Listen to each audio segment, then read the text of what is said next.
My name is Oscar. I'm from Jam Vintage in Stockholm. We're a store that's specialized in handmade and used guitars from all eras. We also sell some new gear, of course, but our focus is to find good stuff from the best years of the big manufacturers, but also some really odd stuff. And we're one of the stores that have a wide selection of acoustic instruments as well as electric, acoustic, steel string guitars, classical guitars, handmade, contemporary makers, big focus on Scandinavian makers. We'll take a look at a few of the instruments that we've found recently that we're proud of. Both American made, like this Gibson Firebird, and we brought some older Swedish made ones that kind of builds the foundation for the guitars that are made today. So this one is one of the approximately 2,500 Gibson Firebirds that were made in the reverse design between the first year 1963 and the last year of this design, 1965. So 2,500 made. Not a lot of them are unbroken. A lot of them, there's a lot of headstocks break because it's a very thin neck, but this one's all solid. Has a neck through design, which is typical for this era. It has very light mahogany, it's a very resonant guitar. These guitars were made famous by Johnny Winter and a lot of other cool players. One of my favorite guitars of all time, and it's very hard to find. This one has been refinished, but in the correct color and with some correct wear to make it look right. It has all the good parts, all the correct parts, the mini humbuckers, the correct white pickguard with a Firebird logo on it, little tremolo parts, all the banjo tuners, which is typical for this era. Big headstock, like I said, very light and super resonant. To me, this is one of the best sounding Gibsons around. So yeah, this is we're super happy to be able to show this. This guitar is one of the Swedish-made big manufacturers, the Levin company in Gothenburg. We always try to find these guitars as they're super well made, with good quality woods all through. It's all solid woods. They never used plywood really, even for their less expensive models. So even the simple ones always sound really good. The Levin company made a lot of instruments from 1900 till the late 70s.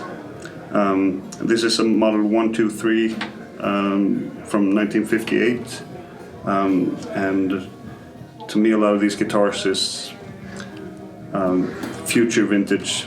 The prices of these will go up. At this point in time they're still very inexpensive, but this would be a great choice for a starting musician to get a really good guitar at a low cost. So Levin, Hagström, Bjarton are probably the most famous manufacturers in Sweden. And we still see a lot of them, and we restore them, and we try to make sure that future players get to try these out. We noticed a lot of famous guitar players turn to these to get the good old sound for writing songs and recording in the studio. Sounds very different to any modern version. So this guitar has a very cool story. This guitar is made by Josef Boman, which is pictured inside the guitar here with all his gold medals from different exhibitions. Josef Boman was a Swedish immigrant that moved to Chicago and started making instruments in the second half of the 18th or 19th century. This is patented on the back of the headstock. It says 1893 with a very cool tuner's inlaid ivory, little mother of pearl inlays. It has many details that that really came back from the Martin factory. They started making the diamond-shaped headstock reinforcement. From the Gibson factory, this is 40 years before, or 45 years before the Gibson J200, but this is a jumbo model. This is way bigger than all the parlor guitars that were made in this era, so this is very before everybody else. And this guy had some crazy ideas. He even has a sustain system inside the guitar, so you can mute it or you can undampen it, and it sings along. So it has kind of a resonance built in, kind of a reverb or sustain. You can tune the internal strings from the back, and you can make it sing even more. Kind of a modern sound to be over 100 years old. And this is a guitar that we found on one of our trips in Los Angeles. A bunch of Swedish immigrants became very famous guitar makers in the States. We have the Larsen brothers, we have Stromberg, we have this guy, Josef Boman. Evidently Swedish guitar makers were good craftsmen and could make a living over in the States early on, as well as the German guitar makers and the Spanish. But this is a super cool guitar from the very early days of the steel string guitar. Inside you can read his tag with his picture and his big mustache. Josef Boman, the world's greatest musical instrument manufacturer, Chicago, Illinois.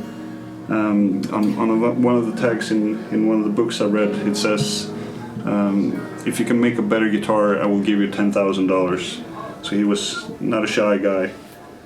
And the design of the guitar shows that he was not shy. This one must have killed all the other guitars from that era. Twice the size, twice the sound.